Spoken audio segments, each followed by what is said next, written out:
Meal maker carrot beans தொக்கு எப்படி பண்ணுறதுன்னு பார்க்கலாமா? இது சாப்பிட்றதுக்கு ரொம்ப நல்லாயிருக்கும். அதை எப்படி செய்யுதுன்னு செஞ்சு காமிக்கிறேன். அதுக்கு தேவையான பொருட்களை முதல்ல எடுத்துக்கலாம். சிம்பிளான முறையில் ஈஸியாக செய்யலாம். அது எப்படி செய்யுதுன்னு பார்க்கலாமா? மில் மேக்கரை தண்ணி கொதிக்க வச்சு அதில் கொட்டி அது கொஞ்ச நேரம் அப்படியே விட்டுருங்க. விட்டுட்டு வெடிக்கட்டி இதை மாதிரி வச்சுக்கோங்க. இப்போ வெங்காயம், தக்காளி, கேரட், பீன்ஸு நல்லா இது மாதிரி தோல் சீவிட்டு நல்லா தண்ணியில் போட்டு கழுவி எடுத்துருங்க.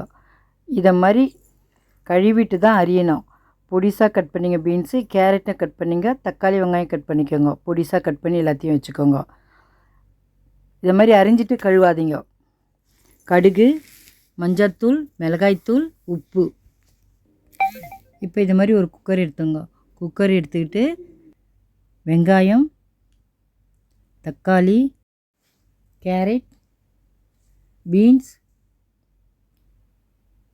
மஞ்சள்தூள்,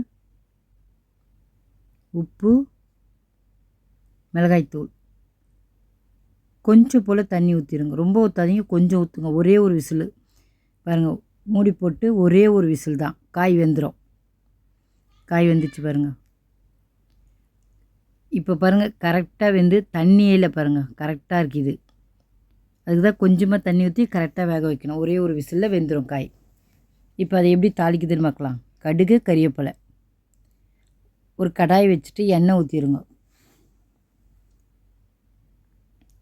எண்ணெய் காஞ்சவொன்னே கடுகு போட்டுருங்க. இப்போ நம்ம குக்கரில் காய் வேக வச்சுருந்தோம் பாருங்கள், கேரட்டு பீன்ஸு, அதை எடுத்து அதை கடாயில் ஊற்றிடுங்க. இப்போ இது கொஞ்சம் சுண்ண உடனே இறக்கிடலாம். இப்போ மில் மேக்கர் எடுத்து அதில் சேர்த்துருங்க. சேர்த்துட்டு நல்லா கலரிடுங்க.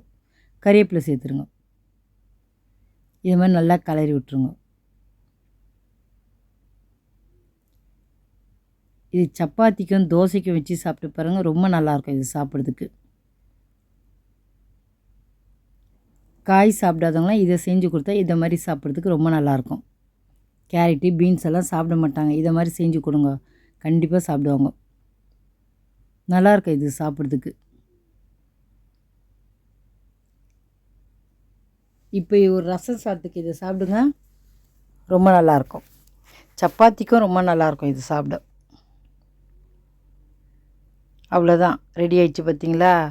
தண்ணி கொஞ்சமாக வச்சு குக்கரில் வேக வச்சு ஈஸியாக கலரி எடுத்துடலாம். அவ்வளோதான். பார்த்தீங்களா எவ்வளோ ஈஸியாக செஞ்சாச்சு. இதை சாப்பிட்டு பாருங்கள், ரொம்ப நல்லாயிருக்கும். ரெடி ஆயிடுச்சு. சாப்பிட்டு பார்த்துட்டு எப்படி இருக்குன்னு சொல்லுங்கள். நீங்களும் இதே மாதிரி செஞ்சு பாருங்கள்.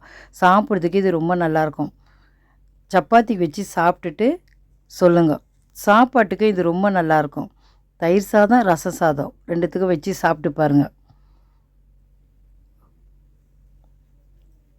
வாரத்துக்கு 5 நாள் கூட இதை மாதிரி செஞ்சு சாப்பிடுங்க. அவ்வளோ நல்லாயிருக்கும் இது சாப்பிட்றதுக்கு. ரொம்ப ஈஸி. ஒரு கேரட்டு, ஒரு பீன்ஸு, மில் மேக்கர், அவ்வளோதான். குக்கரில் போட்டு டக்குன்னு செஞ்சு முடிச்சிடலாம். பாருங்கள், சாப்பிடணும் போல் இருக்குல்ல? உடனே போய் செய்யுங்க.